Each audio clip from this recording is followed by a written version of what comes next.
So in this video, we're going to walk through step by step how I was able to actually have the highest client retention rate as a personal trainer, so much so that you don't even need to find new clients anymore. So this is broken down into 3 parts and 6 step-by-steps so that you can follow along. This is very detailed breakdown, like literally part 1, part 2, part 3, and 6 steps. You can completely follow step by step of how you actually have the highest client retention rate. So you don't actually have to like keep on going out and sourcing out to keep on finding clients and whatsoever. Okay, let's begin. So part 1 is the work that you have to do before training. This is the work that you have to do before the training sessions begin. Part 2, these are the work that you have to do during your training sessions. And part 3, this is post-training, the work that you have to do after when you're done with your training with your clients. So part 1, pre-training, the work you have to do before the training starts. Part 1, step 1 is that you need to first understand their goal and actually work with your client with the goal, right? Like you actually have to put in the work to help them work towards their goal. Whether their goal is to lose weight, whether the goal is to increase strength, whether it's to build more muscle, you have to create your training program that's geared towards their goal. Many people just skip this part. Like, oh, when they come into the gym, you just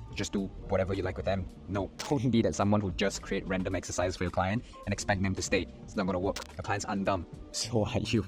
You want to actually add value to them by helping them achieve their goal. That's step number 1. Now step number 2, now that you have that goal, you now know what's their goal in mind, you can then create a structure to your training program or the amount of sessions that they have bought and work with them towards that goal. And that forms an index of your training program. Does that make sense? Like, it then now means that, okay, now on my very first training session, there is a index, right? Like a textbook, like there is a structure. Now I know and I can visualize what am I going to actually get. Some may call this a workout program, some may call this macro cycle, mesocycle, whatever it is. The point is so that your client actually have a full picture for whatever sessions that you buy, 10 sessions, 20 sessions, 30 sessions, whatever amount of sessions that they buy, they know what are they getting out of this. So that's the work that you have to do before your training sessions. Now when I come to part 2, that's where the work you have to do during your training sessions. And this is where step 3. On the very first session that you have with your client, you have to explain to them an overview of the structure of your training program that will get them to their desired goal. So this gives you, as a personal trainer, clarity, and it gives your client the clarity of what they're going to get or do during the sessions, right? What to expect during the session or in the time frame that they bought with you and beyond, right? It's not just the time frame that they bought and beyond, the sessions that they have not bought with you. They need to be able to see, okay, the sessions doesn't end here. Like 10 sessions, there's just so much that I can learn. I can learn mind-muscle connection. I can learn to build up my cardiovascular, like that might build up my stamina. There's so much things I can do, like my mobility work. There's so much things that I can do in these 10 sessions.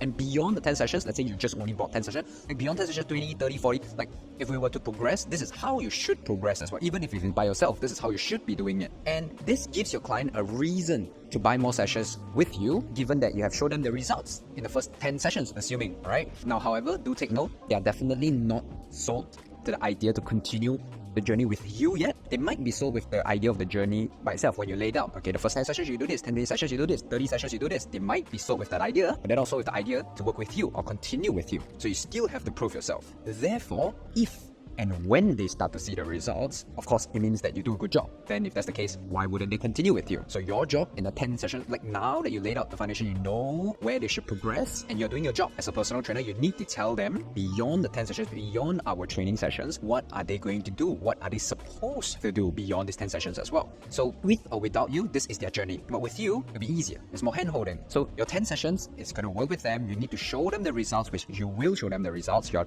a professional. But then that brings back down to step 4. Step 4 is that as they make progress, as they are progressing in their gym, in their weight loss, in their journey, whatever that may be, tell them. You got to tell them that they are making progress. I see so many people are not doing this. It's like, there's so many of my friends like in the gym, it's like, bro, you have to tell your client that they are making progress. They don't know. And not just so they don't know or they don't remember sometimes. It's like, it's your job as a personal trainer also to remind them how far they've came. And they are not the expert. They don't have the expert eye to notice the progress like you do. For example, maybe they will notice that their strength increased, but they won't notice maybe that their mood has gotten better. They probably wouldn't notice that their association to the gym has gotten better. They wouldn't realize also that they are less intimidated by the gym. They don't know all these things. You have to tell them that, hey, you're progressing every day. Every time you come in here, you are moving forward, you know? And that brings me down to step 5. That's where it brings back down to them is that number 5, you actually have to celebrate their progress and celebrate their success. When you celebrate their success, you're being a good trainer, first thing first. And number 2, you're giving them positive reinforcement and positive association to the gym or exercising. You, as a trainer,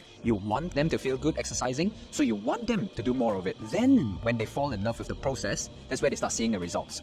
Then when they start seeing results, that means you are doing a great job, and then it means that you are someone actually worth working with. Let's come back down to the last part, right? Part 3, the work that you have to do post-training to actually get them to continue training with you, right? This entire video is that's what it's all about. So it comes back down to the very final step, which most people don't do, like most people forget doing, which is the last part, which is step 6. What you need to be able to tell a client, or what you need to tell them to do, is that you need to be able to tell your clients what is there to expect if and when they continue to train with you, aka if they were to buy more sessions with you. Now imagine they walk in here day 1. In day 1, your very first training, you tell them and you illustrate to them, okay, first 10 sessions, we're going to do your mobility work, you're going to do all this kind of things, and then moving on, beyond this 10 hours, the 11th to the 20th hour, you should start training this part, for example, and then from the 21 to 30th training session, you're supposed to be training something else right now, for instance. With or without you, this is the training program they should be doing, and you already told them from session 1. And from session 1 to session 10, that's where you generate them results. They progress, you generate them results, you celebrate their success, you're like, yay, good stuff. And then now when you reach to the 10th session, you're done with them, you need to tell them what is there to expect if they were to continue to work with you. Simple as that, right? And that is where chances are,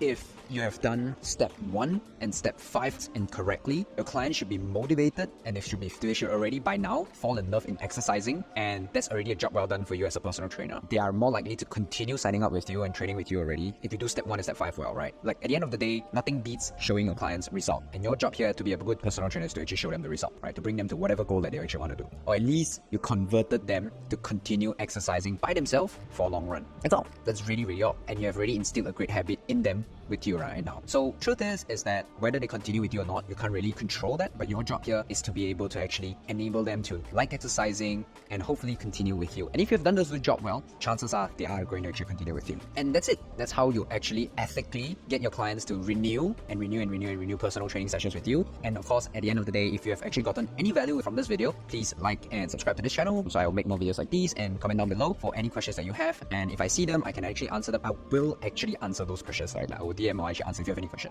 Okay, that's it. Bye for now.